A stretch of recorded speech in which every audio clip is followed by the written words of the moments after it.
Welcome to RV Advisors All Things RV podcast. I am your host, Kathy Conrad. I've been enjoying the RV lifestyle for 6 years, and I love helping new RVers realize their RV dreams.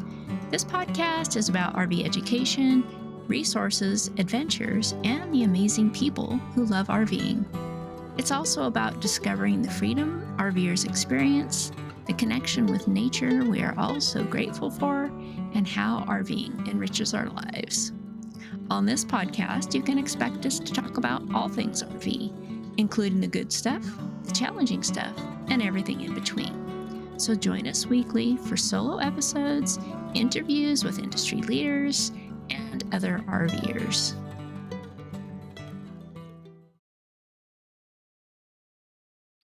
Hey friends, welcome back to the podcast. And if you're new here, thanks for joining us today. And oh my gosh, it's been a while.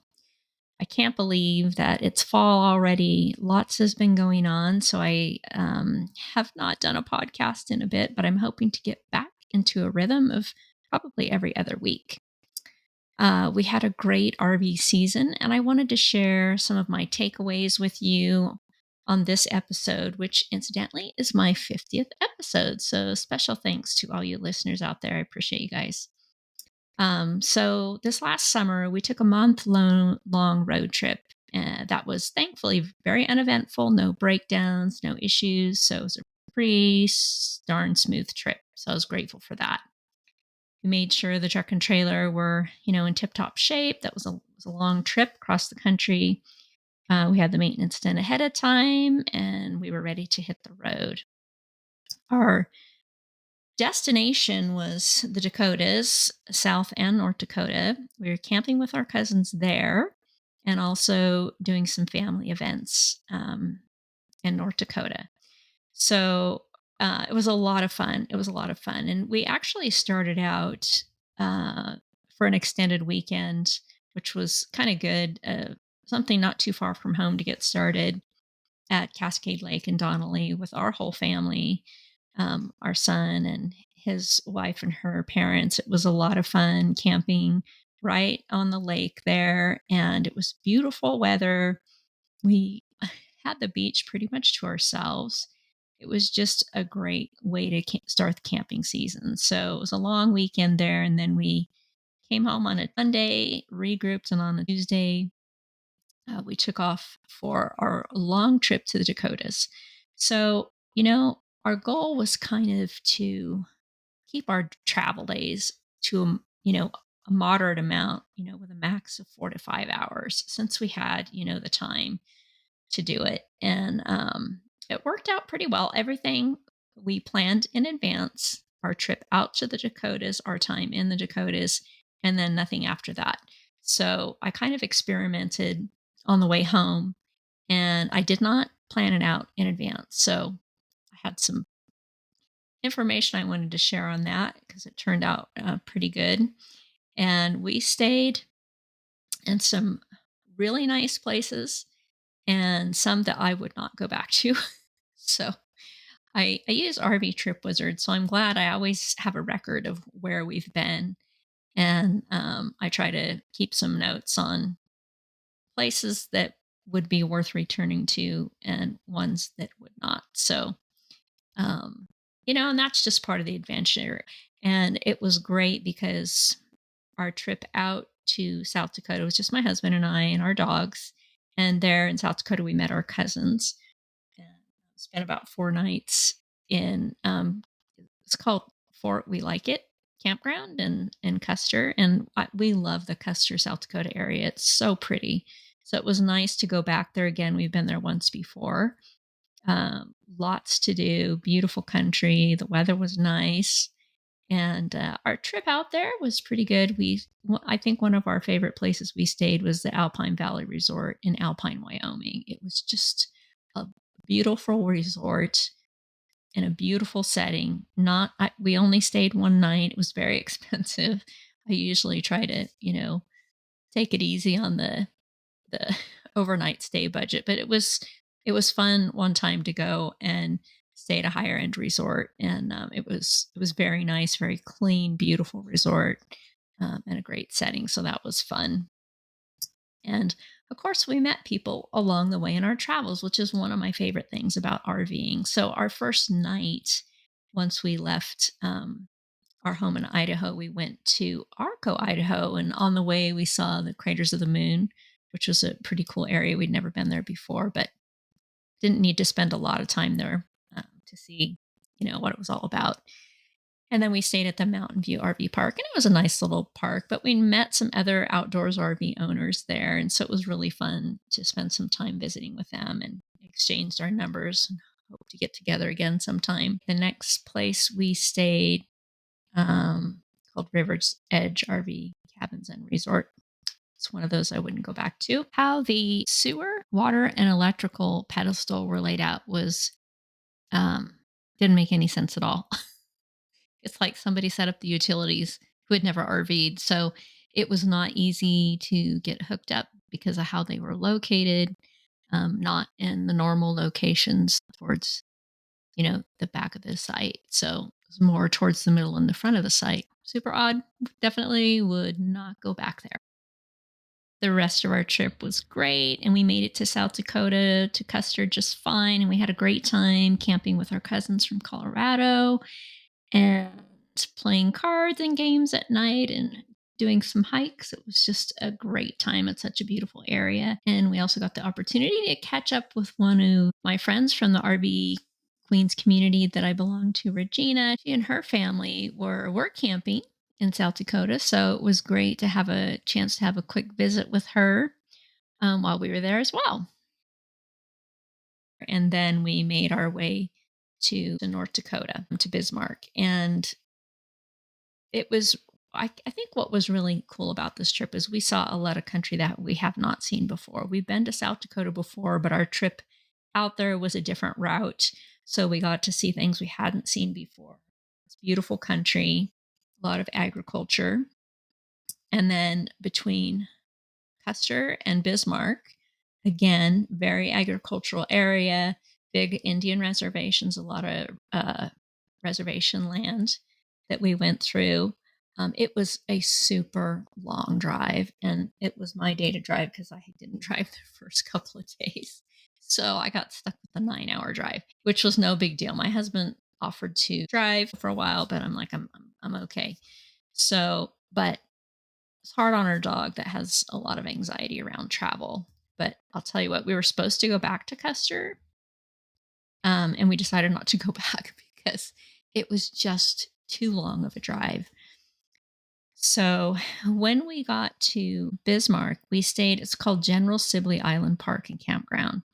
First time being there, my cousin made the reservation, and it was a huge city park. The sites were spread apart, lots of trees. It was very pretty and low key there. There was, I think it filled up over the weekend that we were there, but it was pretty sparse beyond that. And they had nice clean bathrooms too.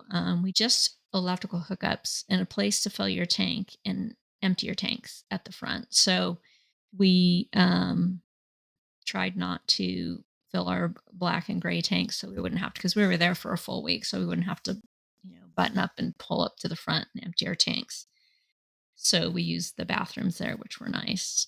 But it was very nice. And Bismarck in general was a really lovely town to visit. And my husband's aunt and uncle live there, and some of our cousins. So it was really nice. And during that week, while we were at General Sibley's, our friends from Arizona joined us there and spent the week. They have a big Class A motorhome, so they were out on the road and weren't too far, so they joined us.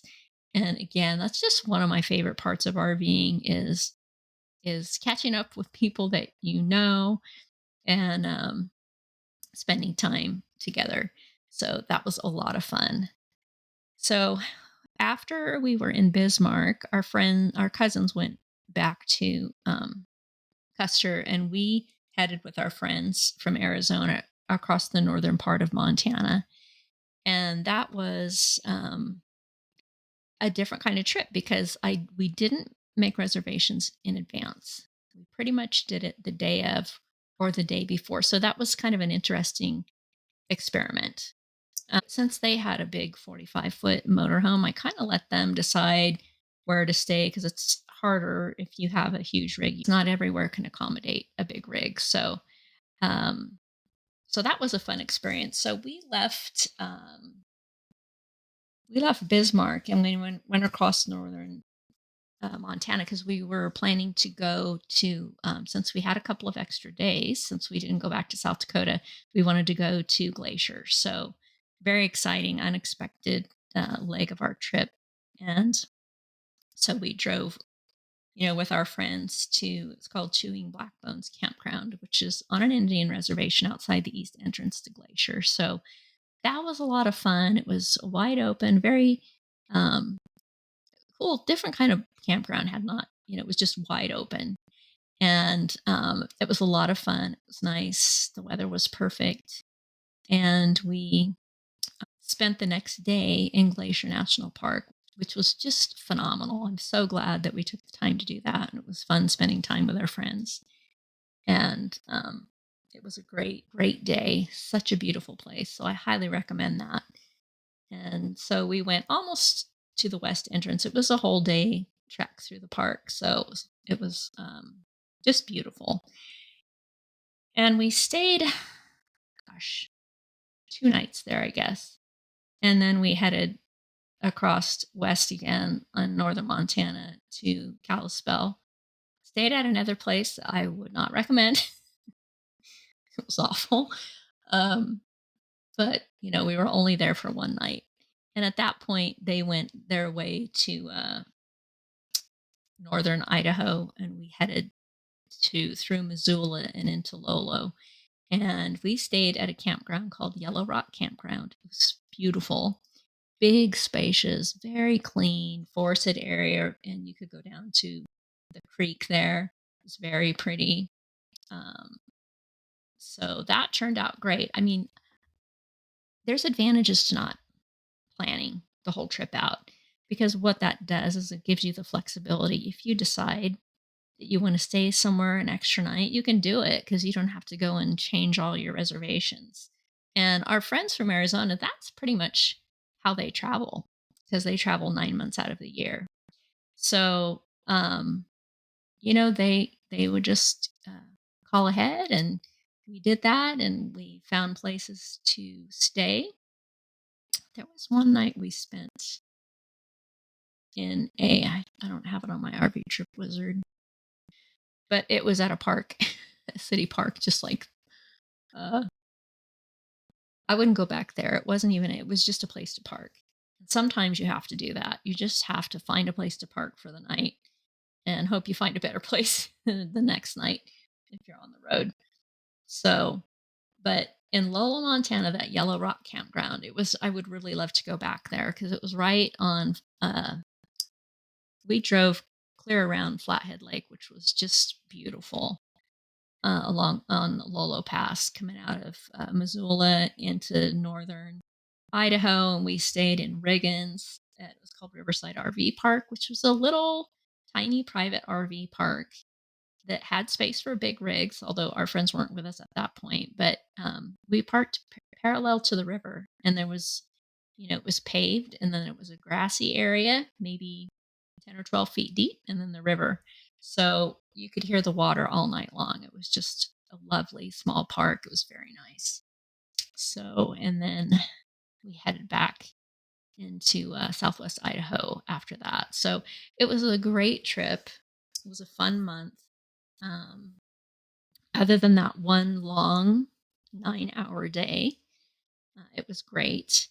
So it was nice, though, to try traveling differently without making reservations. And it worked out fine. So I think, I would probably do more of that. And you might even be able to do it, a couple days in advance.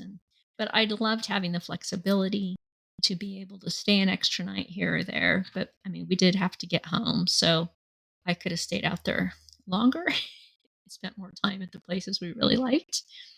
Um, but anyway, it was a lot of fun. So thanks for listening today, and we'll see you next time. Thank you so much for tuning in today to RV Advisors All Things RV Podcast. Please join us again next week for more RV education, resources, adventures, and interesting people. Until then, wishing you amazing adventures, safe travels, and I hope to see you on the road.